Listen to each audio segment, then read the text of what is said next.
بسم الله الرحمن الرحيم. ولئن سألتهم من خلق السماوات والأرض ليقولن خلقهن العزيز العليم الذي جعل لكم الأرض مهدا وجعل لكم فيها سبلا لعلكم تهتدون والذي نزل من السماء ماء بقدر فأنشرنا به بلدة ميتا كذلك تخرجون والذي خلق الأزواج كلها وجعل لكم من الفلك والأنعام ما تركبون لتستووا على ظهوره ثم تذكروا نعمة ربكم إذا استويتم عليه وتقولوا سبحان الذي سخر لنا هذا وما كنا له مقرنين وإنا إلى ربنا لمنقلبون. السلام عليكم ورحمة الله وبركاته. ഖുർആൻ പദം 1705 ദിവസത്തിലേക്ക് എല്ലാവരെയും ഹാർദമായി സ്വാഗതം ചെയ്യുന്നു. വിശുദ്ധ ഖുർആനിലെ 43-ാമത്തെ അധ്യായമായ സൂറത്തുൽ സുഹ്റഫിലെ 9 മുതൽ 14 വരെയുള്ള ആയത്തുകളാണ് ഇന്ന് പഠനവിധേയമാക്കുന്നത്. ക്ലാസ് ആരംഭിക്കുന്നതിനായി ആദരണീയനായ ഡോക്ടർ AI വിലായത്തുള്ള സാഹിബിനെ ക്ഷണിക്കുന്നു. السلام عليكم ورحمة الله وبركاته. أعوذ بالله من الشيطان الرجيم. بسم الله الرحمن الرحيم. ولئن سألتهم من خلق السماوات والأرض ليقولن خلقهن العزيز العليم الذي جعل لكم الأرض مهدا وجعل لكم فيها سبلا لعلكم تهتدون والذي نزل من السماء ماء بقدر فأنشرنا به بلدة ميتا كذلك تخرجون والذي خلق الأزواج كلها وجعل لكم من الفلك والأنعام ما تركبون لتستووا على ظهوره ثم تذكروا نعمة ربكم إذا استويتم عليه وتقولوا سبحان الذي سخر لنا هذا وما كنا له مقرنين وإنا إلى ربنا لمنقلبون. صدق الله العلي العظيم. സൂറത്ത് സുഖ്റൂഫിലെ 9 മുതൽ 14 വരെയുള്ള ആയത്തുകളാണ് ഞാൻ നിങ്ങളെ കേൾപ്പിച്ചിട്ടുള്ളത്. സൂറത്ത് സുഖ്റൂഫിന്റെ ആദ്യത്തെ 8 ആയത്തുകൾ കഴിഞ്ഞ ദിവസം നമ്മൾ പഠന വിധേയമാക്കുകയുണ്ടായി. മുഖ്യമായും വിശുദ്ധ ഖുർആനെ പരാമർശിച്ചുകൊണ്ട് അറബി ഭാഷയിൽ അതിൻ്റെ ആദ്യ പ്രബോധിത സമൂഹത്തിന് മനസ്സിലാകുന്ന വിധത്തിൽ അവതരിപ്പിക്കപ്പെട്ടിട്ടുള്ള ഈ ദൈവിക ഗ്രന്ഥം മൂല ദൈവിക ഗ്രന്ഥത്തിൽ നിന്നുള്ളതാണ്. അള്ളാഹുവിന്റെ അടുക്കൽ അത്യുന്നതവും അതുപോലെ യുക്തിഭദ്രവുമായ ആ ഉമ്മുൽ കിതാബിൽ നിന്നാണ്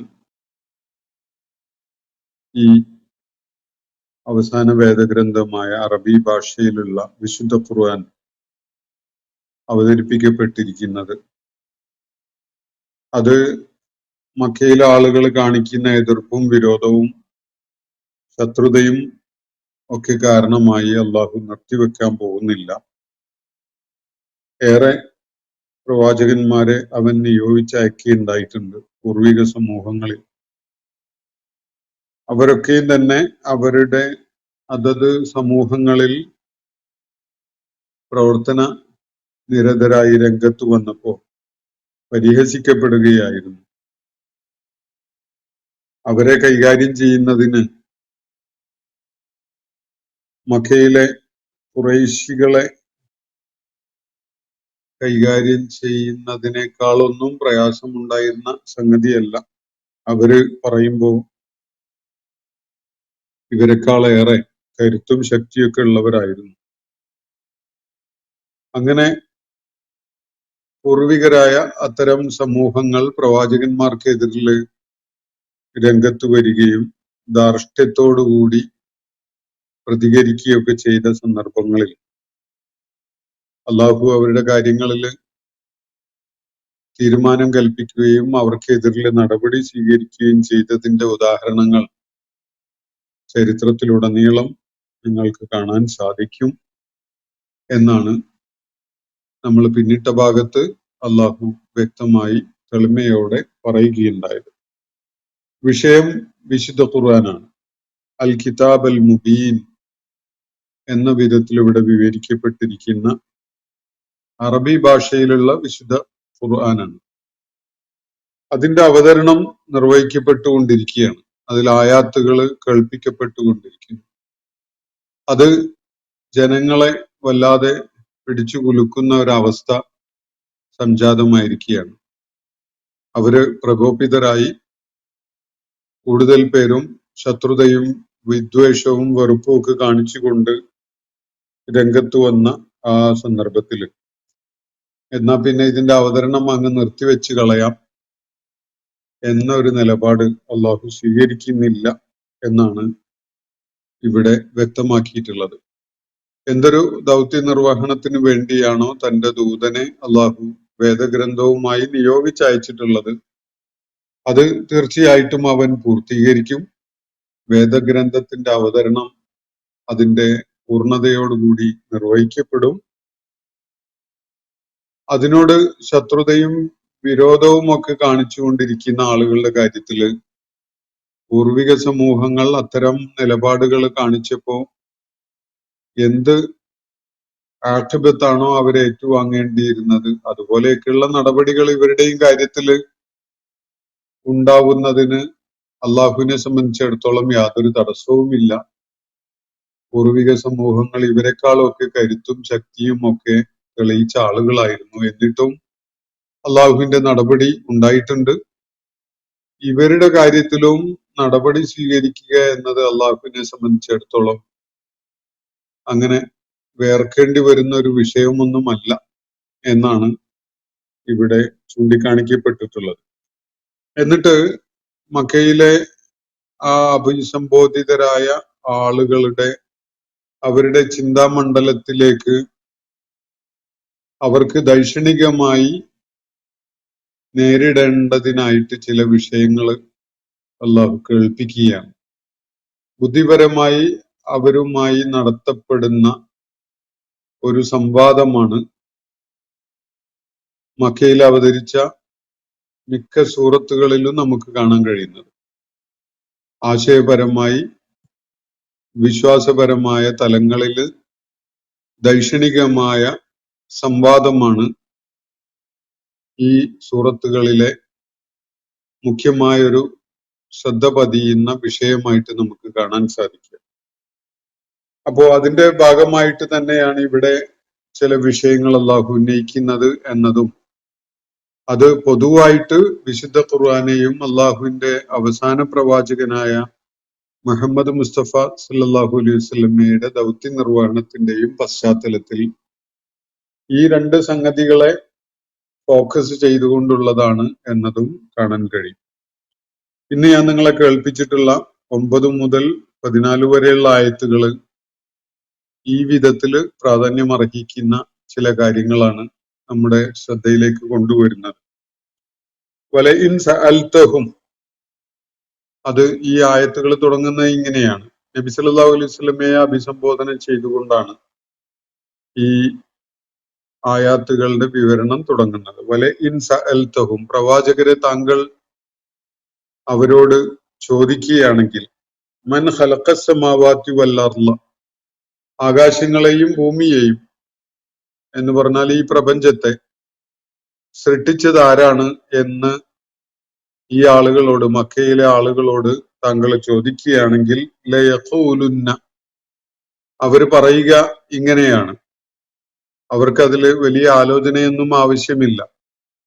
വലിയ ഗവേഷണ പ്രവർത്തനങ്ങളിലൊക്കെ ഏർപ്പെട്ട് നൽകുന്ന ഒരു ഉത്തരം ആവേണ്ടതില്ല അവരെ സംബന്ധിച്ചിടത്തോളം. അത് അവരുടെ ഉപബോധ മനസ്സിൽ തന്നെ വളരെ തെളിമയോടുകൂടി ആ ഉത്തരം കിടപ്പുണ്ട്.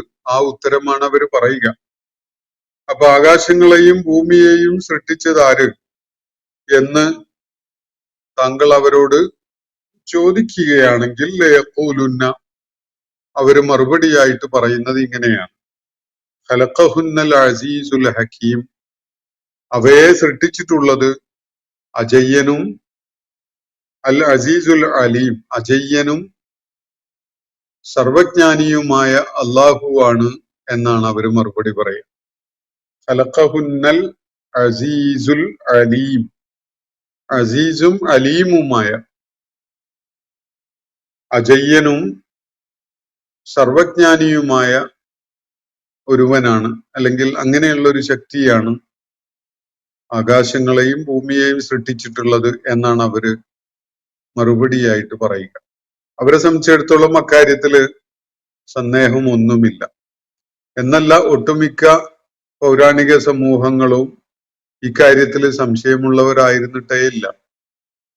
പ്രപഞ്ചത്തിനൊരു സ്രഷ്ടാവുണ്ട്, അവനാണ് പരമോന്നതനായ ദൈവം എന്ന കാര്യം അറിയാത്തവരായി, അംഗീകരിക്കാത്തവരായി പൗരാണിക സമൂഹങ്ങളില് ആരെയും കാണാൻ സാധിക്കുകയില്ല. യഥാർത്ഥത്തിൽ അവരൊക്കെയും തന്നെ സ്രഷ്ടാവായ പരമോന്നതനായ അള്ളാഹുവിനെ അംഗീകരിക്കുന്നവരായിരുന്നു എന്നതാണ്. പേരുകളൊക്കെ വ്യത്യസ്തമായിരിക്കും. ആണ്ടവരെന്നോ പരമേശ്വരൻ എന്നോ ഒക്കെയുള്ള പേരുകളൊക്കെ ആയിരിക്കും പലരും ഉപയോഗിക്കുന്നുണ്ടാവുക. പക്ഷെ ഈ പ്രപഞ്ചത്തിന് ഒരു സ്രഷ്ടാവുണ്ട്, ഒരു നാഥനുണ്ട്, പരമോന്നതനായ ദൈവം അവനാണ് എന്ന കാര്യത്തില് അവർക്കൊന്നും സന്ദേഹമോ ആശയക്കുഴപ്പമോ ഉണ്ടായിരുന്നില്ല. മക്കയിലെ നബി സല്ലല്ലാഹു അലൈഹി വസല്ലം അഭിസംബോധന ചെയ്യുന്ന തരം ആളുകളും ഈ ചോദ്യത്തിന് നൽകിയിരുന്ന മറുപടി, ആരാണ് ആകാശങ്ങളെയും ഭൂമിയെയും സൃഷ്ടിച്ചത് എന്ന ചോദ്യത്തിന് അവർ നൽകിയിരുന്ന മറുപടി ഖലഖഹുന്നൽ അസീസുൽ അലീം എന്നാണ്. അജയ്യനും സർവജ്ഞനുമായ ഒരുവൻ, ആ ശക്തിയാണ് അവയെ സൃഷ്ടിച്ചിട്ടുള്ളത് എന്നാണ് അവർ പറയുക. അജയ്യതയുള്ള എന്ന് പറഞ്ഞാൽ മറ്റൊരാളുടെ മുന്നിലും അവനേക്കാൾ ഉയർന്നവനായിട്ട് ഒരാളെയും കാണേണ്ടതില്ലാത്ത ഏറ്റവും ഉന്നതനായ, ഏറ്റവും ശക്തനായ, ഏറ്റവും അജയ്യനായ ഒരു ശക്തി. അവൻ അൽ അലീമുമാണ്. കാര്യങ്ങളെക്കുറിച്ച് വളരെ സൂക്ഷ്മവും വിശാലവുമായിട്ട് അറിവുള്ളവനാണ്. ഭാവി ഭൂത വർത്തമാനങ്ങളൊക്കെ ഒരുപോലെ അറിയുന്നവൻ, എല്ലാറ്റിനെ കുറിച്ചും സമഗ്രമായി അറിവുള്ളവൻ. അങ്ങനെയുള്ള അജയ്യനായ ശക്തിയാണ് ആകാശഭൂമികളെ സൃഷ്ടിച്ചിരിക്കുന്നത് എന്നത് പറയാൻ അവർക്ക് യാതൊരു മടിയുമില്ല. എന്ന് മാത്രമല്ല, അവർ അല്പം കൂടി അതിനെക്കുറിച്ച് വിശാലമായിട്ട് മനസ്സിലാക്കുന്നുണ്ട്. അത് അള്ളാഹു മനുഷ്യ സമൂഹത്തോട് പറയുന്ന വിധത്തിൽ ഇവിടെ തുടർന്നുള്ള ആയത്തുകളിൽ വിവരിക്കുകയാണ്. അവരത് ഉൾക്കൊള്ളുന്നുണ്ട്. പൗരാണിക സമൂഹങ്ങള് അക്കാര്യം ഉൾക്കൊള്ളുന്നുണ്ട്. അത് അവര് ഉൾക്കൊള്ളുന്ന ആ സംഗതിയെ അള്ളാഹു മനുഷ്യരാശിയോടായിട്ട് പറയുന്ന വിധത്തിലാണ് തുടർന്ന് വരുന്ന ആയത്തുകളിൽ പറയുന്നതായിട്ട് കാണാൻ കഴിയും. അല്ലദീ ജഅല ലക്കുമുൽ അർള മഹ്ദ, അവൻ ഭൂമിയെ നിങ്ങൾക്കൊരു തൊട്ടിലാക്കി സംവിധാനിച്ചു തന്നവനാണ് അവൻ. അങ്ങനെയുള്ള ആ അസീസും അലീമുമായ ഒരുവനാണ് ആകാശഭൂമികളെ സൃഷ്ടിച്ചിട്ടുള്ളത് എന്നാണ് പറയുന്നത്. അല്ലദീ ജഅല ലക്കുമുൽ അർള മഹ്ദ എന്ന് പറഞ്ഞാൽ ആകാശഭൂമികളുടെ സൃഷ്ടിപ്പ് നടത്തിയവൻ തന്നെയാണ് ഭൂമിയെ മനുഷ്യൻ ഏറ്റവും കംഫർട്ടബിൾ ആയ വിധത്തില് രൂപകൽപ്പന ചെയ്തിട്ടുള്ളത്.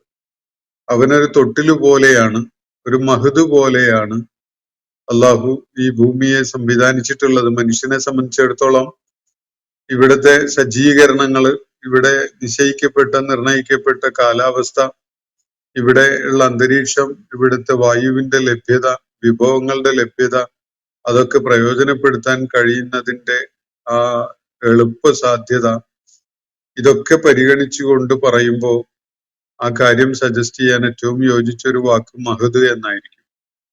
ഒരു പിഞ്ചു പൈതലിന് തൊട്ടിൽ എന്തുമാത്രം കംഫർട്ടബിൾ ആയ, അതിന് ശാന്തിയും സമാധാനവും ഒക്കെ നൽകുന്ന, വളരെ കംഫർട്ടബിളായി ഉറങ്ങാൻ ഒരു ചെറിയ പൈതലിന് സൗകര്യം ഒരുക്കുന്ന ഒരു തൊട്ടില് പോലെയാണ് മനുഷ്യനെ സംബന്ധിച്ചിടത്തോളം ഈ ഭൂതലം ഒന്നാകെയായിട്ട്. അപ്പൊ ഭൂമിയെ അവൻ മനുഷ്യനുള്ള, നിങ്ങൾക്കുള്ള മഹതായിട്ടാണ് സംവിധാനിച്ചിരിക്കുന്നത്. അങ്ങനെ നിങ്ങൾക്കുള്ള തൊട്ടിലായിട്ട് രൂപകൽപ്പന ചെയ്ത, ഭൂമിയെ രൂപകൽപ്പന ചെയ്ത ആ അജയ്യനും അലീമുമായ ഒരുവനുണ്ടല്ലോ, അവനാണ് ആകാശഭൂമികളുടെ സ്രഷ്ടാവ് എന്നാണ് ഇവിടെ വിശദമാക്കപ്പെടുന്നത്. ഇവിടെ നൽകപ്പെട്ട ഉത്തരത്തില് ഈ മക്കയിലെ ആളുകൾ പറഞ്ഞ ഭാഗവുമുണ്ട്. അതിനോട് ചേർത്ത് അവർ ഉൾക്കൊള്ളുന്ന ഒരാശയം അള്ളാഹു ഇവിടെ നമുക്കായിട്ട് വിശദമാക്കി തരുന്നതുമുണ്ട്. അതങ്ങ് ഇന്റഗ്രേറ്റ് ചെയ്ത് പറഞ്ഞതുകൊണ്ട് അവിടെ സംസാരിക്കുന്ന ആള് മാറുന്നതോ തുടർന്ന് മറ്റൊരു നരേറ്ററുടെ രംഗപ്രവേശമോ ഒന്നും നമ്മൾ ശ്രദ്ധിക്കുന്നുണ്ടാവില്ല. അത്രയും ഒഴുക്കോട് കൂടിയാണ് ആ വാക്യങ്ങൾ തുടർന്നു പോകുന്നത്. അതിൽ ആദ്യത്തെ മറുപടിയുടെ ആദ്യത്തെ ഭാഗം ഖലഖഹുന്നൽ അസീസുൽ അലീം എന്ന് പറയുന്നത് ഈ ആളുകളാണ്.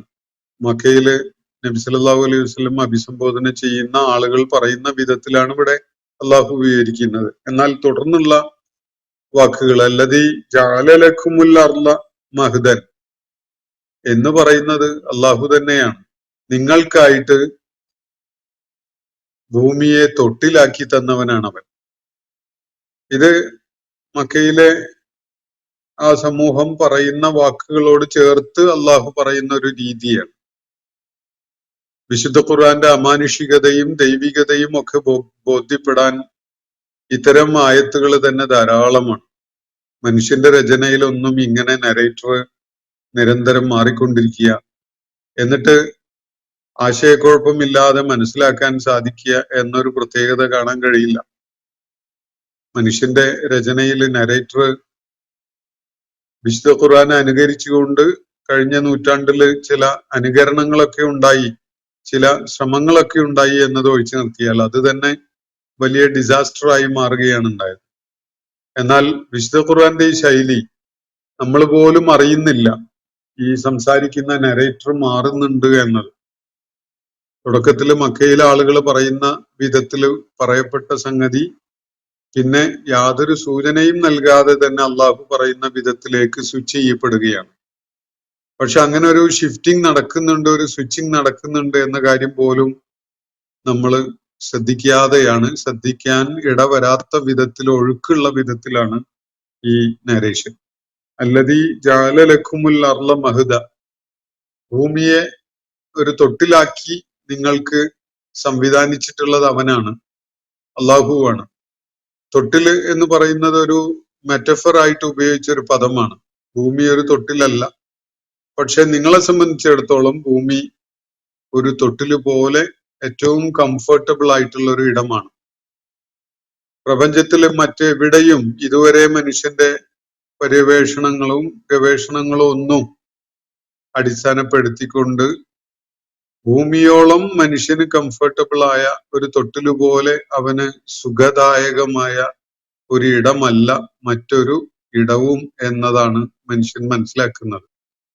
അപ്പം ഭൂമിയാണ് മനുഷ്യനെ സംബന്ധിച്ചിടത്തോളം ഏറ്റവും കംഫർട്ടബിൾ ആയത്. അവന്റെ ജീവൻ നിലനിർത്തി പോകാൻ ആവശ്യമായ വായു ഇവിടെ ലഭ്യമാണ്, വെള്ളം ലഭ്യമാണ്, ഭൂമിയിൽ മനുഷ്യന് ആവശ്യമായ വിഭവങ്ങളൊക്കെയും ഉണ്ട്.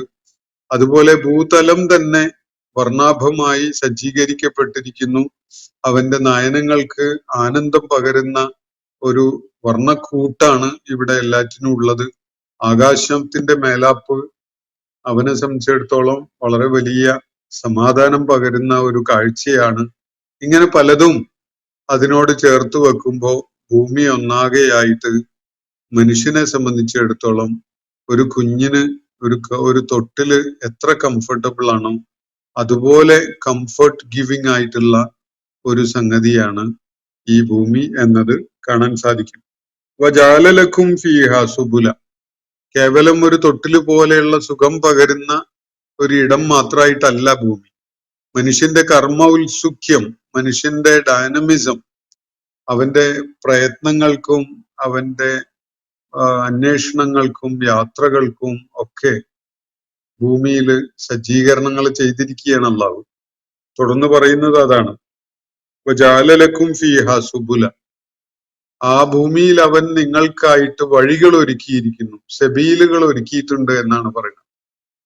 ഭൂമിയുടെ ഉപരിതലത്തെ ഒരു ബാഹ്യ നിരീക്ഷണത്തില് നമ്മൾ നോക്കിക്കണ്ടാൽ പർവ്വതങ്ങൾക്കിടയിലൂടെയുള്ള സഞ്ചാരപാതകള്, മലമ്പാതകള്, തീരങ്ങളോട് ചേർന്നുകൊണ്ടുള്ള പാതകള്, അതുപോലെ അകലങ്ങളെ എളുപ്പത്തില് എത്തിച്ചേരാൻ ഉപകരിക്കുന്ന വിധത്തിലുള്ള ജലാശയങ്ങളും അരുവികളും നദികളും സമുദ്രങ്ങളും, ഈ വിധത്തില് മനുഷ്യന് ഭൂതലമാകെ സഞ്ചാരയോഗ്യമായ വിധത്തില് വഴികൾ ഒരുക്കിയിരിക്കുകയാണ് അല്ലാഹു.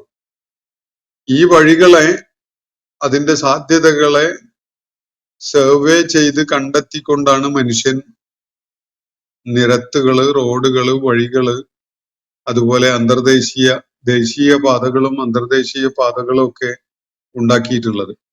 വളരെ പൗരാണികമായി അറബ് ലോകത്ത് അറിയപ്പെട്ടിരുന്ന ദർബ് സുബൈദ എന്ന പേരില് വിശ്രുതമായൊരു പാത ഉണ്ടായിരുന്നു.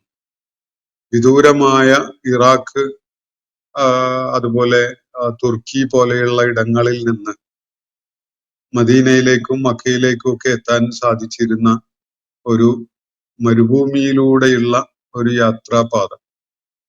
അവയ്ക്കിടയില് പർവ്വതങ്ങളോട് ചേർന്നുകൊണ്ടുള്ള താവളങ്ങള്, ആളുകള് ജലം ശേഖരിച്ചിരുന്ന ഇടങ്ങള് ഒക്കെ ഉണ്ട്. ഇതൊക്കെ നാച്ചുറൽ ആയിട്ട് ഭൂതലത്തില് ഉള്ള എളുപ്പ വഴികളായിട്ട് മനുഷ്യൻ കണ്ടെത്തിയതാണ്. മനുഷ്യൻ ഉണ്ടാക്കിയതല്ല ഇവയിൽ പലതും. പ്രകൃതിപരമായി തന്നെ ഉണ്ടായിരുന്നതിനെ കണ്ടെത്തി പ്രയോജനപ്പെടുത്തുകയാണ് മനുഷ്യൻ ചെയ്തിട്ടുള്ളത്. റോഡുകളും പാതകളും ഒക്കെ ഉണ്ടാക്കുന്ന ഭരണകൂട ആസൂത്രണ പ്രവർത്തനങ്ങള് ഇത്തരം പ്രകൃതിപരമായ സാധ്യതകളെ വിലയിരുത്തിക്കൊണ്ടും പഠന വിധേയമാക്കിക്കൊണ്ടുമാണ് ദേശീയവും അന്തർദേശീയവും ഒക്കെയായ പാതകളൊക്കെ ഉണ്ടാക്കാറുള്ളത്. പഴയ സിൽക്ക് റൂട്ട് എന്ന പേരിൽ അറിയപ്പെടുന്ന വഴി, അതുപോലെ വേറെയും ചില അറിയപ്പെടുന്ന വഴികള് വളരെ പൗരാണികമായ കാലം മുതലേ മനുഷ്യൻ കണ്ടെത്തിയിട്ടുണ്ട്. അപ്പോ വലിയ പർവ്വതങ്ങൾ, ഹിമാലയം പോലെയുള്ള പർവ്വതങ്ങളുടെ ഓരം ചേർന്നുകൊണ്ട്, അരുവികളെ മുറിച്ചു കടന്നുകൊണ്ട്, അതുപോലെ ജലാശയങ്ങളെ വകഞ്ഞു മാറ്റിക്കൊണ്ടൊക്കെയുള്ള മനുഷ്യന്റെ സഞ്ചാരത്തിന് എളുപ്പ വഴികൾ ഭൂതലത്തിൽ കണ്ടെത്താൻ സാധിച്ചിരുന്നു എന്നൊരു വസ്തുത നമുക്ക് ഈ ആയത്തിന്റെ പശ്ചാത്തലത്തില് നമ്മുടെ ഓർമ്മയിലേക്ക് കൊണ്ടുവരേണ്ടതുണ്ട്. അള്ളാഹുവിടെ പറയുന്നത് ജഅലലക്കും സുബുല, നിങ്ങൾക്കായി അവൻ പാതകൾ ഒരുക്കി തന്നിരിക്കുന്നു എന്നാണ് പറയുന്നത്. ഭൂമിയുടെ ഉപരിതലത്തില് മനുഷ്യൻ പ്രയത്നം വ്യയം ചെയ്തുകൊണ്ട് ഉണ്ടാക്കിയെടുത്ത പാതകള് ഓരോന്നും പരിശോധിച്ചാൽ പ്രകൃതിപരമായ പല കാരണങ്ങളെയും പരിഗണനയിൽ എടുത്തുകൊണ്ട് നിർണയിക്കപ്പെട്ടിട്ടുള്ള പാതകളാണവ എന്ന് കാണാൻ കഴിയും. അപ്പൊ അതില് മനുഷ്യന് പങ്കില്ല, മനുഷ്യന്റെ പ്രയത്നമില്ല എന്നല്ല അള്ളാഹുവിടെ പറയുന്നത്. മനുഷ്യന് പ്രയത്നിക്കുകയാണെങ്കിലും പ്രായോഗികമായി എളുപ്പമുള്ളതായി മാറണമെങ്കിൽ പ്രകൃതിപരമായ ഒരു ആസൂത്രണം അവയിൽ ഉണ്ടാവണം. പ്രകൃതിപരമായ സാധ്യതകൾ തെളിഞ്ഞു നിൽക്കുന്നത് കണ്ടെത്തിക്കൊണ്ട് അവയെ ഡെവലപ്പ് ചെയ്ത് കൊണ്ടുവരികയാണ് മനുഷ്യൻ ചെയ്യുക. എല്ലാ കാര്യങ്ങളും അങ്ങനെയാണ്, ഈ പാതകളുടെ കാര്യത്തിലും അങ്ങനെയാണ്. അപ്പം ഭൂമിയെ തൊട്ടിലാക്കി സംവിധാനിച്ചു തന്നവനാണവൻ. അതുപോലെ ഭൂമിയുടെ ഉപരിതലത്തില്, അതുപോലെ ജലാശയങ്ങളുടെ, സമുദ്രത്തിന്റെ, അതുപോലെ പുഴകളുടെ ഒക്കെ ഇടങ്ങളിലൂടെ മനുഷ്യന് സഞ്ചരിക്കാൻ കഴിയുന്ന വിധത്തിലുള്ള പാതകൾ അള്ളാഹു ഒരുക്കിയിട്ടുണ്ടായിരുന്നു. എന്തിനു വേണ്ടിയാണത്? ലഅല്ലക്കും തഹ്തദൂൻ, നിങ്ങൾ ലക്ഷ്യങ്ങളിലേക്ക് നയിക്കപ്പെടുന്നതിന്, മാർഗം കാണിക്കപ്പെടുന്നതിന് വേണ്ടിയാണ്. രണ്ട് ലക്ഷ്യങ്ങൾ ഇവിടെ കാണാവുന്നതാണ്. ഒന്ന് മനുഷ്യന്റെ ജീവിത ലക്ഷ്യമാണ്. ജീവിത ലക്ഷ്യം സാക്ഷാത്കരിക്കാൻ കഴിയുന്നത് അവന്റെ ഭൗതിക ലോകത്തെ ചില ലക്ഷ്യങ്ങൾ അവന് സാക്ഷാത്കരിക്കപ്പെടുമ്പോഴാണ്. മദീനയില് നബി സല്ലല്ലാഹു അലൈഹി വസല്ലം ഒരു സമൂഹം രൂപകൽപ്പന ചെയ്ത് അവിടെ പ്രവർത്തനം ആരംഭിച്ചപ്പോ അവിടേക്ക് ഭൂമുഖത്തിന്റെ പല വിദൂര ഇടങ്ങളിൽ നിന്നുമായിട്ട് ആളുകൾ എത്തിച്ചേരുകയാണ്. അറേബ്യയുടെ പല ഭാഗങ്ങളിൽ നിന്നും ആളുകൾ പലായനം ചെയ്തു വന്നിരുന്നു. വളരെ വിദൂരമായ പേർഷ്യ പോലെയുള്ള, ഇന്ത്യ പോലെയുള്ള പ്രദേശങ്ങളിൽ നിന്ന് ആളുകൾ സത്യപ്രവാചകനെ പുൽകാൻ വേണ്ടി അങ്ങോട്ട് യാത്ര ചെയ്തെത്തിയിട്ടുണ്ടായിരുന്നു. അതുപോലെ തന്നെയാണ് ചരിത്രത്തിന്റെ പിന്നിട്ട കാലങ്ങളിലും പല സന്ദർഭങ്ങളും. അപ്പം മനുഷ്യന് ജീവിത ലക്ഷ്യം പ്രാപിക്കുന്നതിനും സഞ്ചാരം ആവശ്യമുണ്ട്. അങ്ങനെയുള്ള ലക്ഷ്യങ്ങളിലേക്ക് മനുഷ്യന് എത്തണമെങ്കിൽ ഭൂമിയുടെ ഉപരിതലത്തിൽ അള്ളാഹു ഒരുക്കിയിട്ടുള്ള പാതകളെ പ്രയോജനപ്പെടുത്താൻ അവർക്ക് സാധിക്കണം. അതുപോലെ മനുഷ്യന് ഭൗതിക ലോകത്തെ ജീവിത ആഗ്രഹങ്ങളും അഭിലാഷങ്ങളും ലക്ഷ്യങ്ങളും സാക്ഷാത്കരിക്കാൻ വിദൂര ലക്ഷ്യങ്ങളിലേക്ക് യാത്ര ചെയ്യേണ്ടതായിട്ട് വരും. അങ്ങനെയുള്ള വിദൂര ലക്ഷ്യങ്ങളിലേക്ക് അവര് വഴി കാണിക്കപ്പെടുന്നവരായി മാറുന്നതിനും വേണ്ടിയാണ് ഭൂതലത്തിൽ അവൻ പാതകൾ ഒരുക്കിയിട്ടുള്ളത് എന്നാണ് ഇവിടെ പറയുന്നത്. ലഅല്ലക്കും തഹ്തദൂൻ, ഇതിൽ രണ്ടും പെടും. ജീവിത ലക്ഷ്യങ്ങള് മുഖ്യമായ അള്ളാഹുവെ കണ്ടെത്തി അവനെ അംഗീകരിച്ച് അവന് വിധേയപ്പെടുന്ന ജീവിത ലക്ഷ്യം നിർവഹിക്കുന്ന ഒരു കാര്യത്തിന് ഈ സുബുല് ആവശ്യമാണ്. ജീവിതത്തിലെ ഭൗതിക ജീവിതവുമായി ബന്ധപ്പെട്ടുകൊണ്ടുള്ള കാര്യങ്ങൾ സാക്ഷാത്കരിക്കാനും ഈ പാതകൾ ആവശ്യമാണ്. സഞ്ചാരം നിർവഹിക്കല് ആവശ്യമുള്ള കാര്യമാണ്. അതിനൊക്കെ സാധിക്കുന്ന വിധത്തിലാണ് അള്ളാഹു ഭൂതലത്തില് പാതകൾ ഒരുക്കിയിട്ടുള്ളത്. അങ്ങനെയുള്ളവനാണ് ഈ മുകളിൽ പരാമർശിക്കപ്പെട്ട ആകാശഭൂമികളെ സൃഷ്ടിച്ചവൻ എന്ന് പറയുന്ന അള്ളാഹു. വല്ലദീ നസ്സല മിനസ് സമാഇ മാഅ, ആകാശത്ത് നിന്ന് ജലം ഇറക്കി തന്നിട്ടുള്ള, മഴ വർഷിപ്പിച്ചു തന്നിട്ടുള്ളവനാണ് അവൻ. ബിഖദരിൻ, ഒരു നിർണയം അനുസരിച്ചാണ് അവൻ ആകാശത്ത് നിന്ന് മഴ ഇറക്കി തന്നിട്ടുള്ളത്. ഫഅൻശർനാ ബിഹി ബൽദതൻ മൈത, അങ്ങനെയാണ് അവൻ മൃതപ്രായമായ ഇടങ്ങളെ, പ്രദേശങ്ങളെ, നാടുകളെ ജീവസുറ്റതാക്കി മാറ്റിയത്. ജീവിപ്പിക്കുന്ന, അവ ജീവസുറ്റതായ ഒരവസ്ഥയിലേക്ക് എന്ന് പറഞ്ഞാൽ ജീവനുള്ള അവസ്ഥയിലേക്ക് തിരികെ വരുന്ന ഒരു സാഹചര്യം ഒരുക്കിയത് അള്ളാഹു ഈ മൃതപ്രായമായി കിടന്ന ഭൂതലങ്ങളെ അല്ലെങ്കിൽ ഭൂപ്രദേശങ്ങളെ ആകാശത്ത് നിന്ന് അവന്റെ ഒരു നിർണയം അനുസരിച്ച് മഴ ഇറക്കിക്കൊണ്ടാണ്. ആ നിർണയത്തിലേറെ മഴ പെയ്താൽ അത് അതികഠിനമായ പ്രളയമായിട്ട് മാറും. എന്ന് പറഞ്ഞാൽ സംഹാര താണ്ഡവമാടുന്ന സകല വിധത്തിലുള്ള നശീകരണ ശക്തിയുമുള്ള ഒരു പ്രതിഭാസമായിട്ട് ആ ജലപ്രവാഹം മാറും. അതേപോലെ തന്നെ അള്ളാഹുവിന്റെ ഈ നിശ്ചയം അളവിൽ കുറവായ വിധത്തിലാണെങ്കിൽ വരൾച്ചയും വിഭവശൂന്യതയും ഒക്കെ അനുഭവിക്കേണ്ടി വരും. അപ്പോ അള്ളാഹു ഒരു നിശ്ചയപ്രകാരം, ഒരു കണക്ക് പ്രകാരമാണ് ആകാശത്ത് നിന്ന് മഴ വർഷിക്കുന്നത്. അങ്ങനെ ആകാശത്ത് നിന്ന് ഒരു കണക്ക് പ്രകാരം മഴ വർഷിപ്പിച്ചുകൊണ്ട് ഭൂമിയെ അതിന്റെ ചത്തുകിടന്ന അവസ്ഥയ്ക്ക് ശേഷം അതിനെ ജീവസുറ്റതായി മാറ്റിയ ആ അള്ളാഹു ഉണ്ടല്ലോ, അവനാണ് ആകാശഭൂമികളുടെ സൃഷ്ടാവായ ഇവിടെ പരാമർശിക്കപ്പെട്ടിരിക്കുന്ന അസീസും അലീമുമായവൻ. ഇതാണ് ഇവിടെ പറയുന്നത്. അപ്പോ ഈ ഖലഖഹുന്നൽ അസീസുൽ അലീം എന്ന് പറയുന്ന അതേ സ്വരം അല്ല പിന്നീടുള്ള വാചകങ്ങൾ പറയുന്നത്. അതേ വാക്ക്, അതേ ആളല്ല. പിന്നീടുള്ള പറയുന്നത് അള്ളാഹു ആണ്. പക്ഷെ അള്ളാഹു അത് പറയുന്നത് ഇവിടെ ആദ്യം പറഞ്ഞ ഖലഖഹുന്നൽ അസീസുൽ അലീം എന്ന് പറഞ്ഞ ആ സ്പോക്സ് പേഴ്സണിൽ നിന്ന്, സംസാരിക്കുന്ന ആ നെറേറ്ററിൽ നിന്ന് തുടർന്നുള്ള ആയത്തുകൾ മറ്റൊരു നെറേറ്ററിലേക്ക് മാറുന്നുണ്ട് എന്ന കാര്യം നമ്മൾ വളരെ സൂക്ഷ്മമായി നിരീക്ഷിച്ചാലേ മനസ്സിലാവുകയുള്ളൂ. ആദ്യം പറയുന്നത് മക്ക മുശ്രിക്കുകളാണെങ്കിൽ തുടർന്ന് അവർ ഉൾക്കൊണ്ട കാര്യങ്ങൾ അള്ളാഹു വിവരിക്കുകയാണ്. അവർക്ക് അറിയാവുന്ന, അവർക്ക് ബോധ്യപ്പെട്ട കാര്യങ്ങൾ തന്നെയാണ് അള്ളാഹു തുടർന്ന് വിവരിക്കുന്നത് എന്നതും ശ്രദ്ധേയമാണ്. പക്ഷെ ഈ നരേറ്റർ മാറുന്ന കാര്യം ഞാനും നിങ്ങളും വിശുദ്ധ ഖുർആൻ പല ആവർത്തി വായിക്കുമ്പോഴും സൂക്ഷ്മമായി വിലയിരുത്തുമ്പോഴും മാത്രമേ മനസ്സിലാക്കുന്നുള്ളൂ. ഈ ശൈലീപരമായ വിശുദ്ധ ഖുർആന്റെ പ്രത്യേകത മനുഷ്യൻ അനുകരിച്ചപ്പോൾ ഉണ്ടായത് വലിയ ആശയക്കുഴപ്പത്തിന്റെ ഒരു ഒരു സർഗാത്മകതയാണ്. അതിനെ പ്രശംസിക്കാനൊക്കെ തുടക്കത്തിൽ ആളുകൾ ഉണ്ടായിരുന്നുവെങ്കിലും പിന്നീട് ആ ശൈലിയിലുള്ള രചനകൾ വായിക്കാൻ, അത്തരം പുസ്തകങ്ങൾ വാങ്ങാൻ പോലും ആളുകൾ ഉണ്ടാകുന്നില്ല എന്നതാണ് വസ്തുത. കാരണം അത് അത്രയും വലിയ ദുർഗ്രാഹ്യതയാണ് സൃഷ്ടിക്കുകയുണ്ടായത്. പക്ഷെ വിശുദ്ധ ഖുർആന്റെ ഈ ഇനിമിറ്റബിൾ ആയ ഈ ശൈലിയിൽ അത് വിവരിക്കപ്പെട്ടപ്പോ അതിൽ യാതൊരു ദുർഗ്രാഹ്യതയും ഇല്ല എന്ന് മാത്രമല്ല, ശൈലീപരമായി ഈ വ്യത്യസ്തത അത് പുലർത്തുന്നു എന്ന കാര്യം പോലും നമ്മൾ ശ്രദ്ധിക്കുന്നത് പലവട്ടം അതിന്റെ അർത്ഥം മനസ്സിലാക്കിയതിന് ശേഷമൊക്കെയാണ്. വല്ലദീ നസ്സല മിനസ് സമാഇ മാഅൻ ബിഖദരിൻ ഫഅൻശർനാ ബിഹി ബൽദതൻ മൈതൻ കദാലിക തുഖ്റജൂൻ.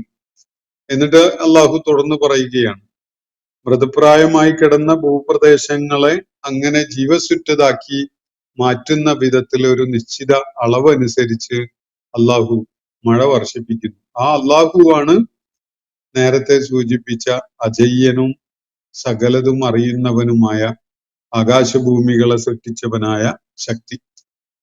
എന്നിട്ട് പറയുകയാണ് കദാലിക തുഖ്റജൂൻ, അതുപോലെ തന്നെയാണ് നിങ്ങളുടെയും പുറപ്പെടുവിക്കൽ എന്ന് പറഞ്ഞാൽ നിങ്ങളൊക്കെയും മരിച്ചു മണ്ണടിഞ്ഞു പോയതിനു ശേഷം നിങ്ങളെ ഈ ഭൂതലത്തിൽ നിന്ന് പുറപ്പെടുവിച്ചു കൊണ്ടുവരുന്ന ഒരു ബഅ്സ് നടക്കാനുണ്ട്. നിങ്ങളുടെ ഒരു പുനരുത്ഥാനം, നിങ്ങളെ പുനരുജ്ജീവിപ്പിക്കുക എന്നൊരു പ്രക്രിയ നടക്കാനിരിക്കുന്നു. അത് നടക്കാൻ പോകുന്നതും ഇതുപോലെയൊക്കെ തന്നെ ലളിതമായ വിധത്തിലാണ്. ഭൂമി ചില പ്രദേശങ്ങള് വറ്റി വരണ്ട് ഉണങ്ങി ജീവന്റെ തുടിപ്പ് പോലും ഇല്ലാത്ത വിധത്തിലായി മാറിയത് നമ്മൾ പലപ്പോഴും കാണാറുണ്ട്. ഒരു മഴ അവിടെ വീണിട്ടാണ് ഒരു ദിവസം കൊണ്ട് അവിടെ ആകെ മാറ്റം ഉണ്ടാകുന്നത്. ആ പ്രദേശം ജീവന്റെ തുടിപ്പ് അതിശക്തമായിട്ട് അനുഭവപ്പെടുന്ന ഇടമായിട്ട് ചെടികളും ജീവജാലങ്ങളും ഒക്കെ ആയിട്ട് നിറയുന്ന ഒരു കാഴ്ച നമ്മൾ വൈകാതെ തന്നെ കാണുകയാണ്. ഇതേപോലെ തന്നെയാണ് നിങ്ങളെ പുനരുജ്ജീവിപ്പിക്കലും നിങ്ങളെ വീണ്ടും ജീവനുള്ള അവസ്ഥയിലേക്ക് കൊണ്ടുവരലും എന്നാണ് അള്ളാഹു അതിനോട് ചേർത്ത് പറയുന്നത്. ഇത് ചേർത്ത് പറയുമ്പോ മക്ക മുശ്രിക്കുകൾക്ക് ഭൂമിയെക്കുറിച്ച്, സൃഷ്ടാവിനെ കുറിച്ചൊക്കെ അറിയുന്ന കാര്യങ്ങളെ ചേർത്തുകൊണ്ട് അള്ളാഹു ദൈവികമായി അവരുടെ ശ്രദ്ധയിലേക്ക് ഒരാശയം കൂടി കൊണ്ടുവരികയാണ്. അത് നിങ്ങളുടെ പുനരുത്ഥാനമാണ്. നിങ്ങൾ പുനരുദ്ധരിക്കപ്പെടാൻ പോകുന്നു. നിങ്ങളുടെ പുനരുത്ഥാനം സംഭവിക്കുന്നു. നിങ്ങൾ പുനർജീവിപ്പിക്കപ്പെടാനിരിക്കുന്നു.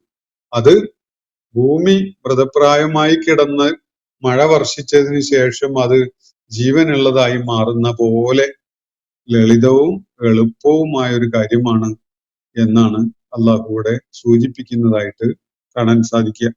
വല്ലദീ ഖലഖൽ അസ്വാജ കുല്ലഹ, അള്ളാഹുവിടെ അവസാനിപ്പിക്കുന്നില്ല. സകല ജാതി ഇണകളെയും സൃഷ്ടിച്ചവൻ അവനാണ്. എല്ലാ കാര്യങ്ങളിലും അസ്വാജ് എന്നൊരു പ്രതിഭാസം പ്രവർത്തനക്ഷമമാണ്. സൗജ് എന്ന പ്രതിഭാസം പ്രവർത്തനക്ഷമമല്ലാത്ത, നമുക്ക് കൃത്യമായി ബോധ്യമുള്ള ഒരേ ഒരു പ്രതിഭാസമേ ഉള്ളൂ. അത് അള്ളാഹുവാണ്. അള്ളാഹു മാത്രമാണ് ഏകത്വത്തിന്റെ പേരിൽ യുനീക്കായിട്ട് നിലകൊള്ളുന്നത്. ബാക്കി എല്ലാ സൃഷ്ടിജാലങ്ങളും അള്ളാഹുവിന്റെ സൃഷ്ടികളായ സകലതും തന്നെ ഈ സൗജ് എന്ന ഇണ എന്ന പേർ എന്ന ഒരു പ്രക്രിയയിലാണ് അസംബിൾ ചെയ്യപ്പെട്ടിട്ടുള്ളത് എന്ന് കാണാൻ കഴിയും. ജീവനുള്ളതും ജീവനില്ലാത്തതുമായ സകല പ്രതിഭാസങ്ങളിലും ഈ ഇണ, പേർ, അസ്വാജ് എന്നൊക്കെ പറയുന്ന ഈ സംഗതി പ്രവർത്തനക്ഷമമാണ് എന്നതാണ് നമ്മുടെ പല പഠനങ്ങളും വെളിപ്പെടുത്തുന്ന കാര്യം.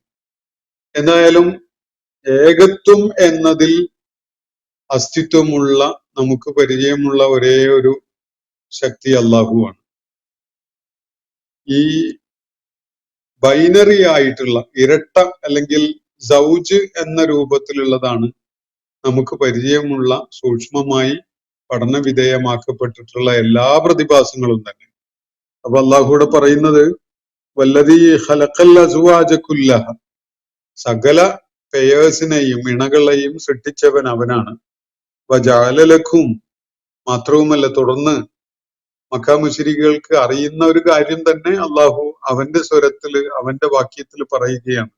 വജഅല ലക്കും, അവൻ നിങ്ങൾക്കായി രൂപകൽപ്പന ചെയ്തു തന്നിരിക്കുന്നു. മിനൽ ഫുൽക്കി വൽ അൻആമി, കപ്പലുകളായും അതുപോലെ കന്നുകാലികളായിട്ടും നിങ്ങൾക്കായി ഒരുക്കി തന്നിരിക്കുന്നു. മാ തർക്കബൂൻ, നിങ്ങൾ വാഹനമായിട്ട് ഉപയോഗിക്കുന്നവ. അപ്പൊ കടലിന്റെ ഉപരിതലത്തില് പഴയകാലത്ത് ചങ്ങാടം പോലെ മരങ്ങൾ വെച്ച് കെട്ടി, കൂട്ടി വെച്ച് കെട്ടി സാധനങ്ങൾ കടത്തുന്ന ഒരു വലിയ ചങ്ങാടം പോലെയൊക്കെ ഉണ്ടാക്കാറുണ്ടായിരുന്നു കപ്പലുകളൊക്കെ രൂപപ്പെടുത്തുന്നതിന് മുമ്പ്. ഇപ്പോഴും അങ്ങനെയുള്ള ഉപയോഗങ്ങളൊക്കെ ഉണ്ട്. അപ്പോ കപ്പലുകളായും അതുപോലെ കന്നുകാലികളായും മനുഷ്യന് സവാരിക്ക് ഉപയോഗപ്പെടുത്താൻ പറ്റുന്ന പലതും അവൻ നിങ്ങൾക്കായിട്ട് രൂപകൽപ്പന ചെയ്ത് തന്നിട്ടുണ്ട് എന്നാണ് ഇവിടെ അള്ളാഹു പറയുന്നത്.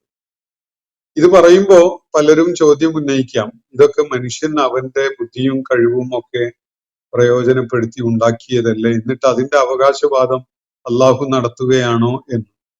ശരിയാണ്, മനുഷ്യന് അതിനുള്ള കഴിവ് അള്ളാഹുവാണ് നൽകിയിട്ടുള്ളത് എന്ന് നിങ്ങൾക്ക് മനസ്സിലാക്കാൻ പ്രയാസമുണ്ടോ?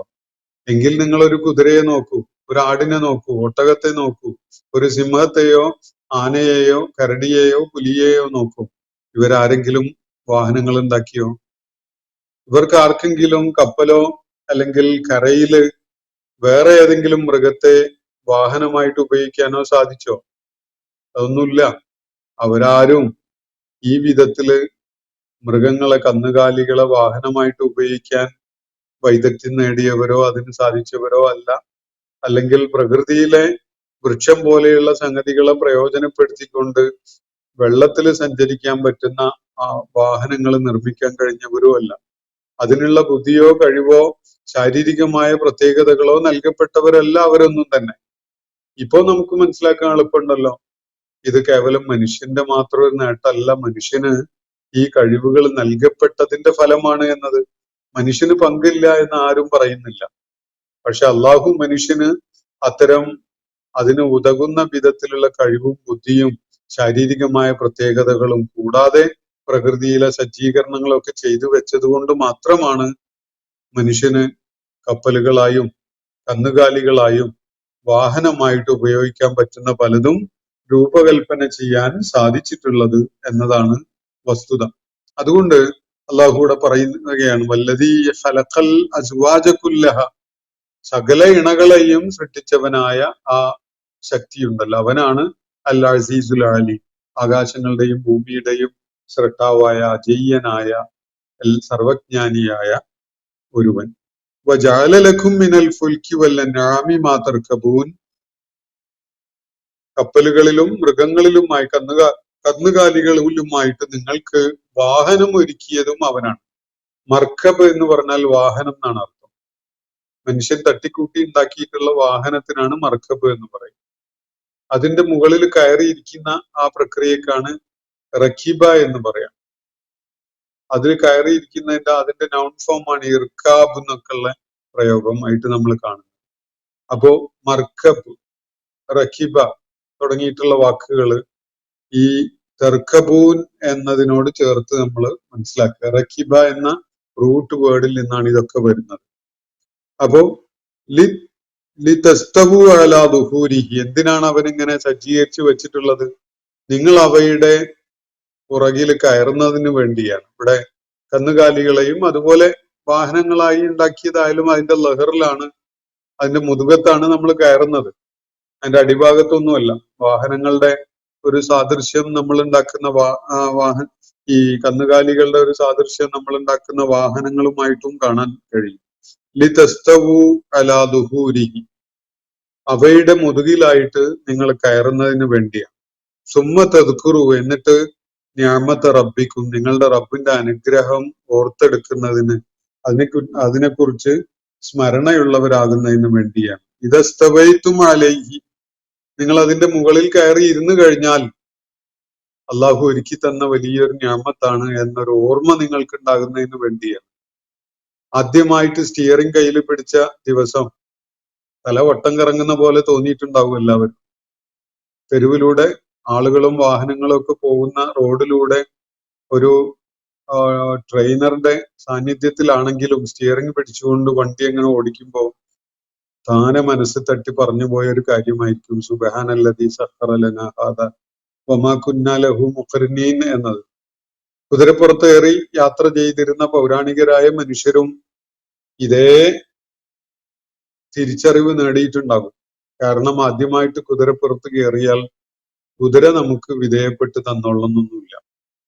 നമുക്ക് വിധേയപ്പെട്ട് നിയന്ത്രണ വിധേയമായ വിധത്തിൽ നമ്മൾ ഡയറക്റ്റ് ചെയ്യുന്ന പോലെ പുറപ്പെടുക, നിൽക്കുക, വേഗത വർദ്ധിപ്പിക്കുക, വേഗത കുറക്കുക, ഇടത്തോട്ട് തിരിയുക, വലത്തോട്ട് തിരിയുക, നേരെ പോവുക, പുറകോട്ട് തിരിഞ്ഞു പോവുക, യൂടേൺ എടുക്കുക തുടങ്ങിയ കാര്യങ്ങളൊക്കെ വളരെ വൈകാതെ തന്നെ കുതിര അതിന്റെ ഉടമയിൽ നിന്ന്, യജമാനനിൽ നിന്ന് മനസ്സിലാക്കും, പഠിക്കും.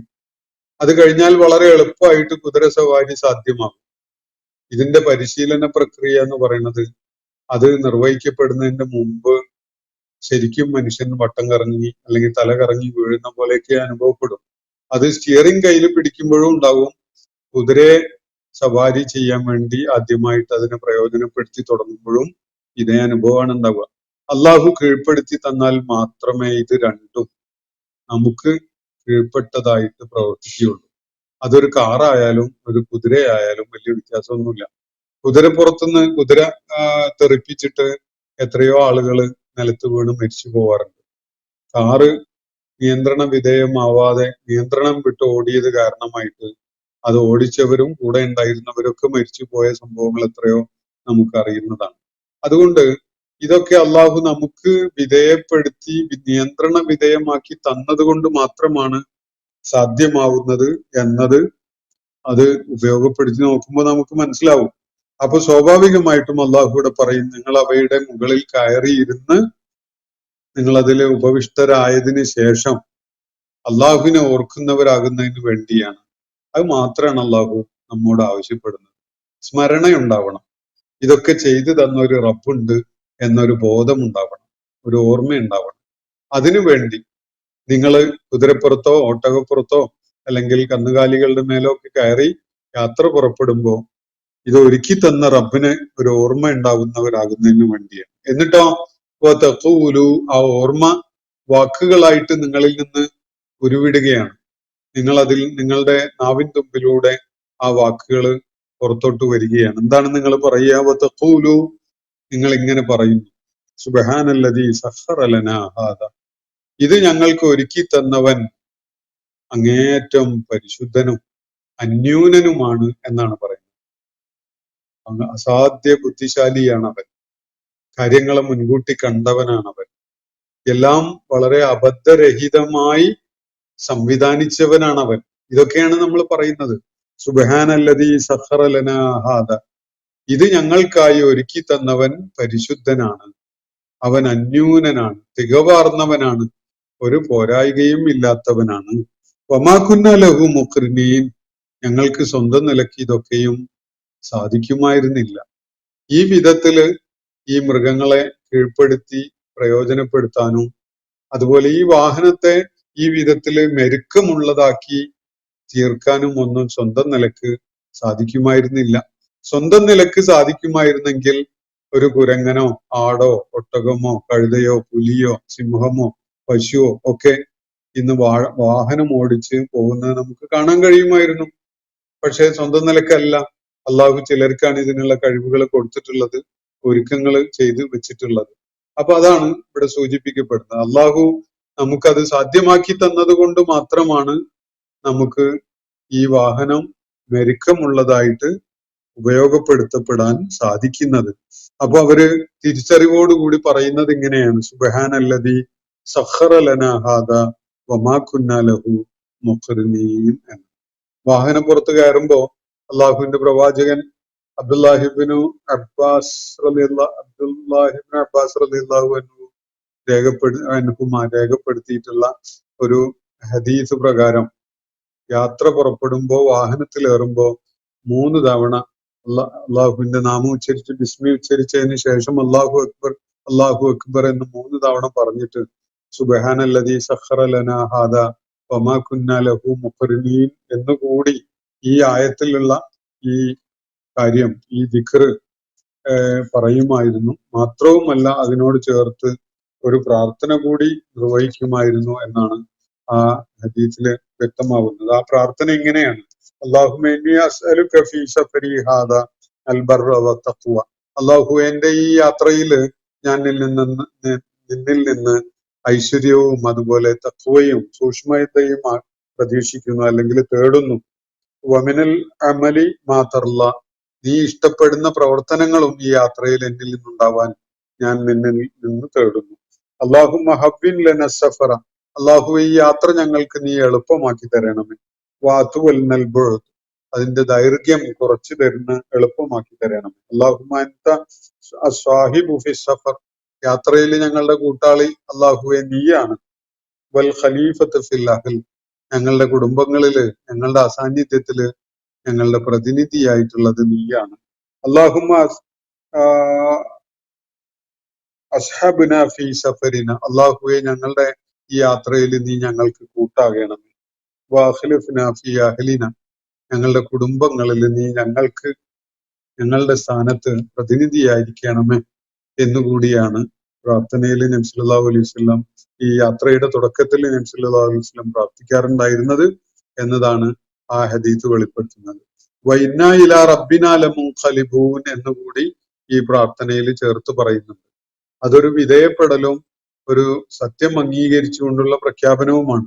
പറയുന്ന കാര്യം ഇതാണ്: വഇന്ന, നിശ്ചയമായിട്ട് നാം, ഇലാ റബ്ബിന, നമ്മുടെ റബ്ബിന്റെ അടുക്കലേക്ക് ലമുൻഖലിബൂൻ, മടങ്ങുന്നവരാണ്. ഈ യാത്ര ഒരുപക്ഷെ അവസാനിക്കുന്നത് നമ്മുടെ റബ്ബിലേക്ക് എത്തിച്ചേർന്നുണ്ടാവാം. ആർക്കാണ് അറിയാം? യാത്ര പുറപ്പെടുന്നുണ്ട്. പുറപ്പെടുന്ന യാത്ര ഒരു അന്ത്യയാത്രയാവാം. അതുകൊണ്ട് ആ തിരിച്ചറിവ് എല്ലാവരും ഉള്ളവരായിക്കൊണ്ടാണ് യാത്ര പുറപ്പെടേണ്ടത്. ഈ പ്രാർത്ഥന നടത്തുമ്പോൾ തന്നെ അതിനോട് ചേർത്ത് നടത്തിയിട്ടുള്ള ഈ ഏറ്റുപറയല്, വഇന്നാ ഇലാ റബ്ബിനാ ലമുൻഖലിബൂൻ, നിശ്ചയമായിട്ടും ഞങ്ങളുടെ റബ്ബിലേക്ക് മടങ്ങേണ്ടവരാണ് എന്ന് പറയലുണ്ടല്ലോ. അതൊരു വല്ലാത്ത തിരിച്ചറിവാണ്. ഇനി അതിന്റെ ഐശ്വര്യപൂർണമായ തുടക്കം ഒന്ന് മനസ്സിലാക്കാൻ ഒരല്പം ഒന്ന് ആലോചിച്ച് നോക്കിയാൽ മതി. ഇങ്ങനെ യാത്ര തുടങ്ങുന്ന ഒരാള് യാത്രയില് ചീത്ത കാര്യങ്ങൾക്ക് വേണ്ടി പോകുന്നവനാവോ? അക്രമം ചെയ്യുന്നവനാവോ? അവസാനിക്കാത്ത പകയും വിദ്വേഷവും ജനിപ്പിക്കുന്ന വിധത്തിലുള്ള പ്രവർത്തനങ്ങളിൽ ഏർപ്പെടുന്നവനാവോ? ഒരിക്കലുമില്ല. സുബ്ഹാനല്ലദീ സഖറ ലനാ ഹാദാ വമാ കുന്നാ ലഹു മുഖ്രിനീൻ വഇന്നാ ഇലാ റബ്ബിനാ ലമുൻഖലിബൂൻ എന്ന് പറഞ്ഞുകൊണ്ട് യാത്ര പുറപ്പെടുന്ന ഒരാള് ആ വാഹനം ഒരുക്കി കൊടുത്ത അള്ളാഹുവിനെ സ്തുതിച്ചുകൊണ്ടാണ്, അവന് പ്രകീർത്തനം ചെയ്തുകൊണ്ടാണ് പുറപ്പെടുന്നത്. ആ യാത്രയിലുടനീളം അവൻ അള്ളാഹുവിന്റെ കാവലിലാണ്. അവന്റെ കുടുംബം അള്ളാഹുവിന്റെ കാവലിലാണ്. ഇതാണ് ഈ പ്രാർത്ഥനയുടെ ഒരു പ്രത്യേകത തന്നെ. അപ്പൊ നമുക്ക് സ്വന്തം നിലക്ക് സാധിക്കുമായിരുന്നില്ലാത്തൊരു സംഗതിയാണ് ഇത്തരം വാഹനങ്ങളിൽ യാത്ര ചെയ്യുക എന്നത്. അള്ളാഹു നമുക്ക് കഴിവ് തന്നു, വാഹനം നമുക്ക് മെരുക്കി തന്നു. അതുകൊണ്ട് അതിനു വേണ്ട ഇന്ധനം നമുക്ക് ലഭ്യമാക്കി. അതുകൊണ്ടൊക്കെയാണ് നമുക്കിത് സാധിച്ചിട്ടുള്ളത്. അങ്ങനെ നമ്മൾ യാത്ര ചെയ്യുന്നു. അള്ളാഹുവെ നിന്റെ കാവലിലാണ് ഈ യാത്ര. പക്ഷെ ഈ യാത്ര ഒരു പക്ഷേ നിന്നിലേക്കുള്ള മടക്കം തന്നെ ആയിരുന്നാലോ? നിന്റെ കാവല് അപ്പോഴും ഞങ്ങൾക്ക് ഉണ്ടാകണമേ എന്നുള്ളതാണ് വിനയാന്വിതനായിക്കൊണ്ട് യാത്രികൻ ഏറ്റുപറയുന്ന കാര്യം. അപ്പൊ ഇത് മക്കയിലെ മുശ്രിക്കുകളെ ബോധ്യപ്പെടുത്തുകയാണ് അള്ളാഹു. അവര് നിരന്തരം യാത്ര ചെയ്യുന്നവരാണ്. അവര് കരയിൽ യാത്ര ചെയ്യുന്നു, കടലിലും യാത്ര ചെയ്യുന്നു. കച്ചവട യാത്രകളും വ്യക്തിപരമായ ആവശ്യങ്ങൾക്കുള്ള യാത്രകളും അവർ നിർവഹിക്കുന്നു. മിക്ക അറബികളും ഒരൊട്ടകപ്പുറത്തായിട്ടോ അല്ലെങ്കിൽ കുതിരപ്പുറത്തായിട്ടോ അല്ലാതെ അവന്റെ പകൽ സമയം ഉണ്ടാവുകയില്ല. ഔട്ട്ഡോർ ലൈഫുള്ള ആളാണെങ്കിൽ എപ്പോഴും വാഹനപ്പുറത്തായിരിക്കും. ഇന്നും ആ ശീലം അവർക്ക് മാറിയിട്ടൊന്നുമില്ല. ഇന്ന് ഒട്ടകവും കുതിരയും മാറി അതിനു പകരം വലിയ വിലപിടിപ്പുള്ള കാറുകളൊക്കെ ആയിരിക്കും എന്നൊരു മാറ്റമേ ഉള്ളൂ. അപ്പൊ അവര് ഔട്ട്ഡോർ ലൈഫ് വളരെ കൂടുതലുള്ള ആളുകളാണ്. ജീവിതം എന്നത് തന്നെ അവരെ സംബന്ധിച്ചിടത്തോളം യാത്രയാണ്. ആ യാത്രക്കിടയിൽ എപ്പോഴാണ് അള്ളാഹുവിലേക്കുള്ള യാത്രയായിട്ട് അത് പരിണമിക്കുന്നത് എന്ന് പറയാൻ വയ്യ. അതിനുള്ള സാധ്യത ഒരാളും തന്നെ കാണാതിരിക്കുകയില്ല. ഇതൊക്കെ കണ്ടുകൊണ്ട് അള്ളാഹുവിനോട് ഇങ്ങനെ പറഞ്ഞുകൊണ്ട് പുറപ്പെടുന്ന ഒരാളുടെ യാത്ര എത്ര ഐശ്വര്യപൂർണമായിരിക്കും, എത്ര കളങ്കരഹിതമായിരിക്കും എന്നത് ആലോചിക്കാവുന്നതേ ഉള്ളൂ. മക്കയിലെ ആളുകളെ അള്ളാഹു ഇവിടെ ഉണർത്തുന്നത് ഇങ്ങനെയൊക്കെയുള്ളവനായ ആ ശക്തി ഉണ്ടല്ലോ, നിങ്ങളെ അസീസും അലീമും എന്ന് വിളിച്ച ആ ശക്തി, അവനാണ് ആകാശഭൂമികളുടെ സ്രഷ്ടാവായ ഏകനായ റബ്ബ് എന്ന കാര്യമാണ് അവരെ അള്ളാഹു ഉണർത്തുന്നത്. ഞാനിവിടെ അവസാനിപ്പിക്കുകയാണ്. വാഖിർ ദഅവാന അനിൽ ഹംദുലില്ലാഹി റബ്ബിൽ ആലമീൻ. അസ്സലാമു അലൈക്കും വറഹ്മത്തുള്ളാഹി വബറകാതുഹു. ഇന്നത്തെ ഖുർആൻ പദം ഇവിടെ സമാപിക്കുന്നു. ഖുർആൻ പഠനത്തിൽ പങ്കെടുത്ത എല്ലാവർക്കും അള്ളാഹു അർഹമായ പ്രതിഫലം നൽകി അനുഗ്രഹിക്കട്ടെ. വആഖിർ ദഅവാന അനിൽ ഹംദുലില്ലാഹി റബ്ബിൽ ആലമീൻ. അസ്സലാമു അലൈക്കും വറഹ്മത്തുള്ളാഹി വബറകാതുഹു.